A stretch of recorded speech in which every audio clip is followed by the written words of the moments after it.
আপনাকে যদি সিঙ্গাপুরকে ভিজুয়ালাইজ করতে বলি তাহলে চোখে কি ভাসবে? অবশ্যই সাদা রঙের জলসিংহের ভাস্কর্য। হ্যাঁ, মারলায়নের প্রতিকৃতিটি সিঙ্গাপুরের ল্যান্ডমার্ক হয়ে উঠেছে। যুক্তরাষ্ট্রের ল্যান্ডমার্ক বলতে পারি স্ট্যাচু অব লিবার্টিকে। যুক্তরাজ্যের বেলায় বিগ বেন ঘড়ির কথা বলবেন অনেকেই, আর আমাদের প্রতিবেশী ভারতের বেলায় অবশ্যই তাজমহল। কিন্তু মোগল সম্রাট শাহজাহানের অমর ওই কীর্তি এখন বোমাতঙ্কের শিরোনাম।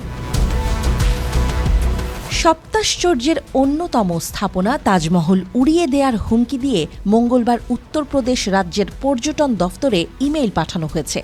ওই হুমকি দেয়া ইমেইল পেয়েই তাজমহল ঘিরে সতর্কতামূলক পদক্ষেপ নেওয়া শুরু হয়।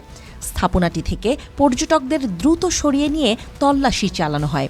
ভারতের পুলিশ জানিয়েছে, তাজমহলের ভেতরে ও বাইরে বোমার সন্ধানে তন্ন তন্ন করে তল্লাশি চালিয়েছে তারা। কিন্তু বোমা তো দূরে থাক, সন্দেহজনক কিছুই পাওয়া যায়নি। তাই আপাতত বলা হচ্ছে আলোচিত ইমেইলটি ভুয়া ছিল। মঙ্গলবার ভারতীয় বার্তা সংস্থা ANI এর প্রতিবেদনে এসব তথ্য জানানো হয়েছে।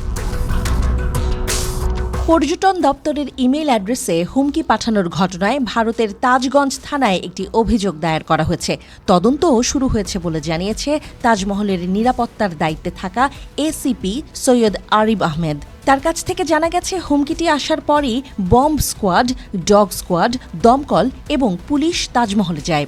পুলিশ কমিশনারেট এবং CISF কমপ্লেক্সটিকে ঘিরে ফেলে। পর্যটকদের নিরাপদ স্থানে সরিয়ে তাজমহলে তল্লাশি চালানো হয়। তাজমহল সংলগ্ন এলাকাও তল্লাশি থেকে বাদ পড়েনি। ACP আরিবের দেয়া তথ্য হল, ইমেইলে পাঠানো হুমকি অনুযায়ী বোমা বা বিস্ফোরকের মতো কোনো সন্দেহজনক জিনিস তাজমহলে পাওয়া যায়নি। অভিযুক্তকে দ্রুত খুঁজে বের করে প্রয়োজনীয় ব্যবস্থা নেওয়া হবে।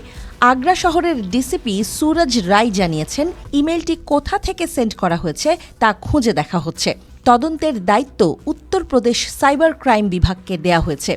সাইবার ক্রাইম বিভাগ এরই মধ্যে হুমকিদাতার অবস্থান শনাক্ত করতে তদন্তে নেমে পড়েছে।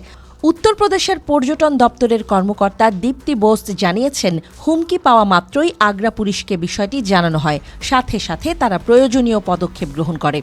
সন্দেহজনক কিছু না পাওয়া গেলেও তাজমহল চত্বরে নিরাপত্তা ব্যবস্থা জোরদার করা হয়। ভারতের অনেক রাজ্যে গত কয়েক মাস ধরে স্কুল, কলেজ এমনকি হোটেলেও হুমকি দিয়ে উড়ো বার্তা পাঠানোর ঘটনা ঘটেছে। বিভিন্ন বিমান চলাচল সংস্থাতেও বোমাতঙ্ক ছড়িয়ে হুমকি বার্তা পাঠানো হয়েছে বেশ কয়েকবার।